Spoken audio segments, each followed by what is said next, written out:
Comme toujours, j'ai commencé par appliquer un hydratant pour les lèvres. Ensuite, j'ai appliqué une base pour assurer une plus longue tenue au maquillage.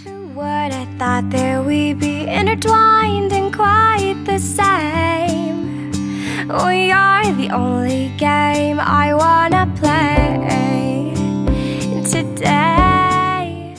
Pour mon fond de teint, j'ai décidé de mélanger le Color Stay de Revlon avec une crème hydratante de Clinique parce que je trouve que le Color Stay est un petit peu trop épais puis moi je voulais obtenir moins de confiance. Essayez d'éviter le plus possible les fonds de teint qui contiennent beaucoup de SPF parce que souvent ça a tendance à donner un visage blanc avec les photos avec flash puis c'est pas vraiment ça qu'on veut pour nos photos de base.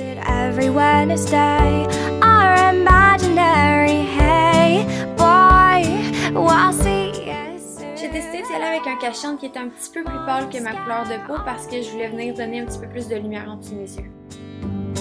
Time whispers into my ear and overwhelms petty fears.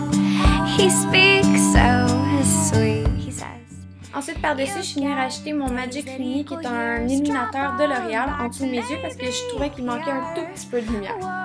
Ensuite, évidemment, on veut venir camoufler les petites imperfections de la peau, donc j'ai pris mon camouflage de Hard Candy que j'ai appliqué sur mes petits boutons puis sur mes cicatrices d'acné. Pour aider notre blush en poudre à tenir plus longtemps au courant de la soirée, on peut venir en appliquer un qui est en crème. Celui que j'ai utilisé, c'est un de Revlon dans la teinte rougissant. Pour donner plus d'éclat puis plus de lumière à ma peau, je suis venue appliquer mon What's Up de Benefit sur mes pommettes, dans mon front puis au-dessus de mes lèvres. Évidemment, pour que tout le maquillage qu'on vient d'appliquer tienne en place, il faut venir poudrer. Celle que j'ai utilisée, c'est la poudre libre de NYC.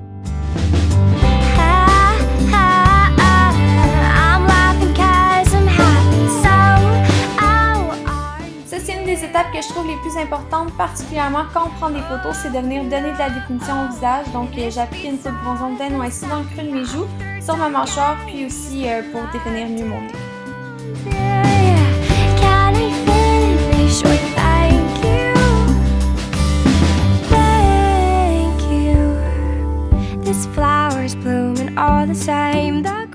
Le blush que je suis venue utiliser, c'est le Living Doll de Hard Candy. Encore pour donner de la lumière, je suis venue utiliser mon Mineral Skin Finish Light Escapade de MAC que j'ai appliqué aux mêmes endroits que j'avais utilisé mon What's Up plus tôt dans le thé.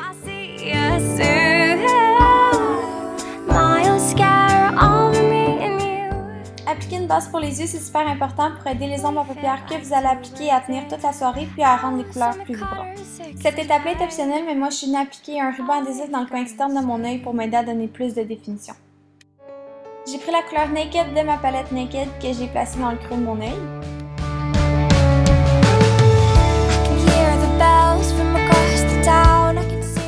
Ensuite, je suis venue prendre Dark Horse avec le même pinceau, mais je l'ai plus concentré dans le coin externe de mon œil.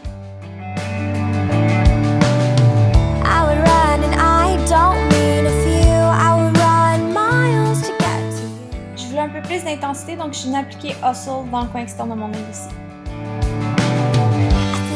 J'ai pris mon color tattoo dans la couleur Barely Beige que j'ai appliqué sur ma paupière puis dans le coin interne de mon œil.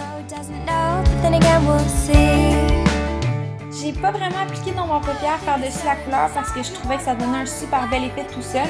Je trouvais que ça me manquait encore un petit peu d'intensité, donc j'ai appliqué Hustle une dernière fois dans le coin externe de mon œil. J'ai placé Virgin dans le coin interne de mon œil, sous ma ligne de cils inférieure aussi, mais environ jusqu'à la moitié de mon œil, puis sur mon arcade sourcilière. Maintenant, c'est la partie le fun, puis c'est d'enlever le ruban. Moi, par contre, quand je l'ai enlevé, je trouvais que la ligne a finissait un petit peu trop sec, donc j'ai pris mon doigt, puis je suis venue estomper un petit peu. J'ai placé Dark Horse dans l'autre partie de mon œil, donc sous ma ligne inférieure de cils. Pour l'eyeliner, j'ai pris mon préféré qui est le Mega Liner de Wet n Wild. C'est un qui est liquide, mais vous pourriez aussi y aller avec un qui est en gel ou juste un crayon noir, c'est selon ce que vous voulez.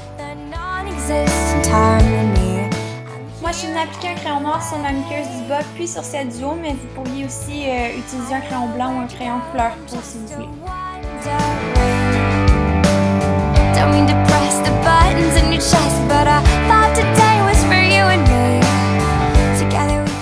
Ensuite, j'ai courbé mes cils, puis j'ai appliqué du mascara. Si vous voulez avoir des cils plus dramatiques, vous pouvez appliquer des faux cils, mais moi j'ai décidé d'y aller avec juste du mascara. Souvent, ça, c'est une étape qu'on oublie, mais c'est important de les remplir les sourcils, surtout si vous les avez clairsemés plus pâles comme moi, ça fait une grosse différence sur le visage. Puis ensuite, je les ai brossés puis j'ai appliqué un gel pour les sourcils.